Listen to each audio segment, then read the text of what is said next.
Thank you for tuning in. My name is KR Silkenvoice, and you're listening to my AudioSensual Podcast. Today I'm going to read a blog entry, which I called The Scent of a Submissive.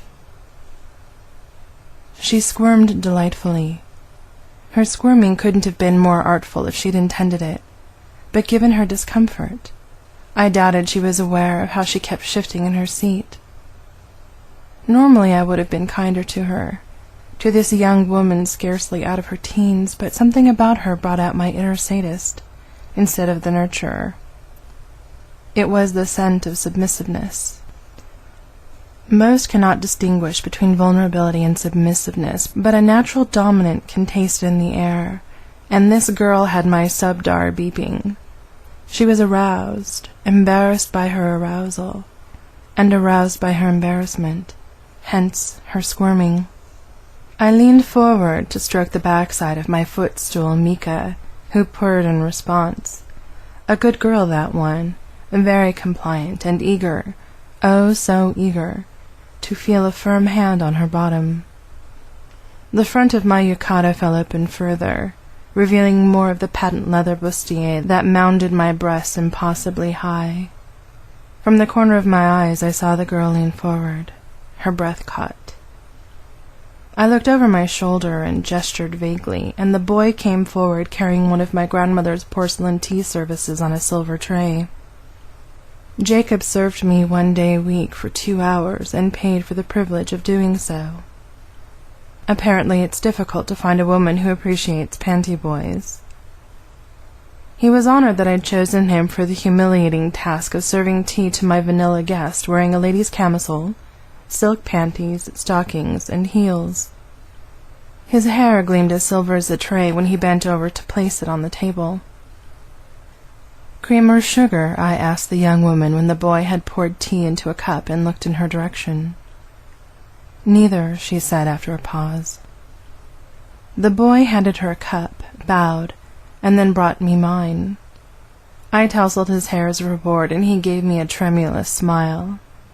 I snapped my fingers and pointed down, and he gratefully sank into a kneeling position beside my chair. "Next question, Erica?" I prompted, reminding her of her purpose for being here. She'd asked to interview me. I'd tried to discourage her, but she was insistent, and in the end I admired her persistence enough to agree. "How long have you been in this business?" she asked. It was her third question. "I've been a ProDomme for 5 years now." She jotted a note, then asked, "Was it difficult to find a clientele?"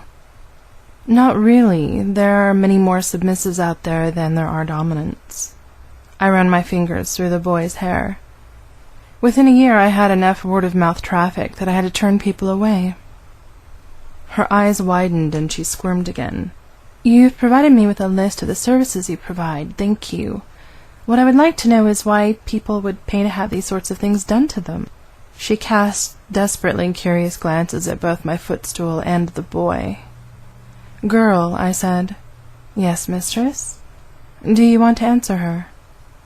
"If it pleases you, mistress, I will, but I would need to hear the question again." An elegant confession that she was not paying attention. I let my hand fall on her left buttock with a loud smack. My footstool took it silently with a barest flinch. Her bikini-clad ass flared out just a bit, begging for another one.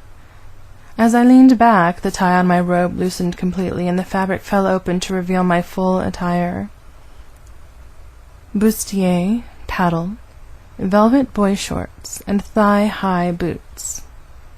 Erica's eyes widened just a bit, then shifted back to my footstool. "Mika girl, the journalist in training wants to know why you pay me to spank you. Sit up and tell her."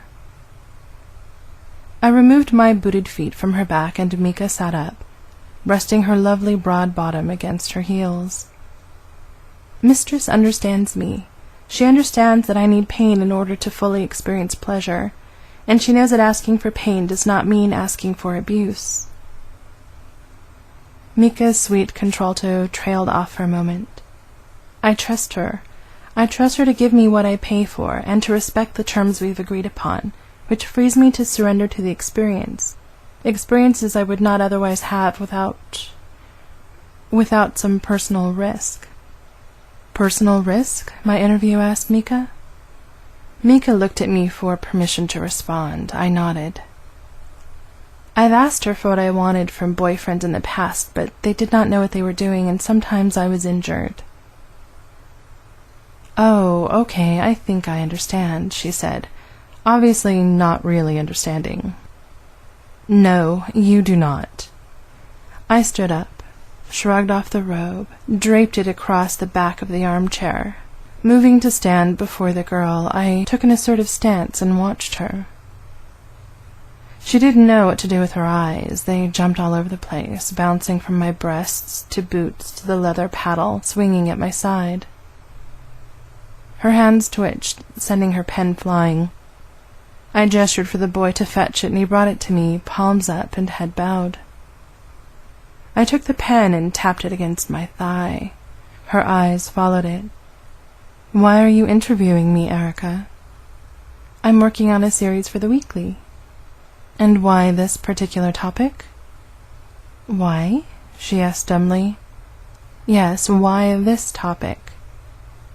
I learned about your profession from a friend, and I was curious, and I couldn't find much out there in print, so I pitched the idea to my editor, and he said he'd consider publishing it. That is an answer, girl, but it's not the answer. She swallowed. Her eyes met mine and were caught.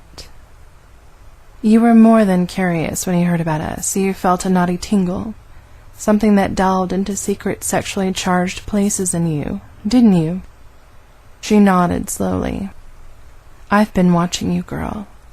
You are sexually excited by your perception of their humiliation and your embarrassment over it.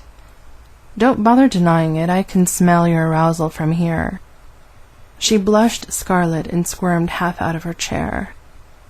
I lifted my hand, palm open toward her in a stop gesture, and she subsided. I suspect that you have bondage fantasies. Something in you wants to be tied up, stripped, and put on display. You want to be embarrassed, humiliated, and sexually violated while completely helpless. But at the same time you don't, because you don't want the emotional fallout that comes from it happening for real. You've probably even played it being tied up, but it's never as exciting as your fantasies. I leaned forward, took her chin in my hand, and looked into her eyes. You are here interviewing me because you want to be subjugated. You want to submit. And you are curious as to whether or not a ProDomme can fulfill that want.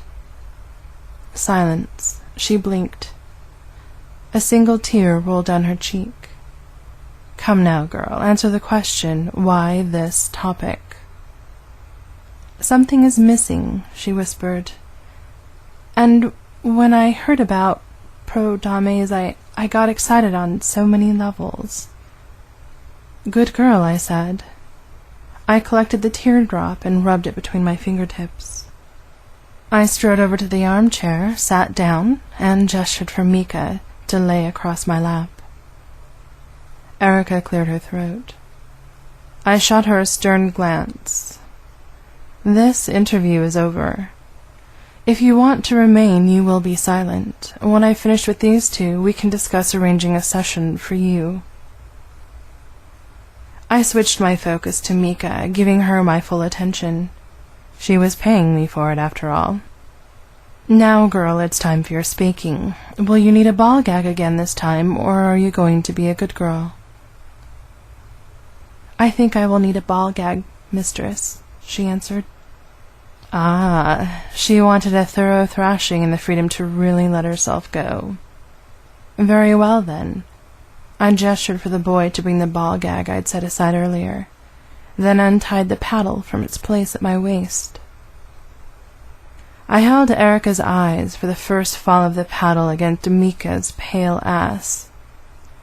She squirmed onto the edge of her chair and watched avidly, her arousal perfuming the air. I breathed in the intoxicating and familiar scent, the scent of a submissive. If you enjoyed hearing this and would like to hear more of my work, You're welcome to visit my website at silkenvoice.com or my blog at silkenvoice.blogspot.com. Thank you.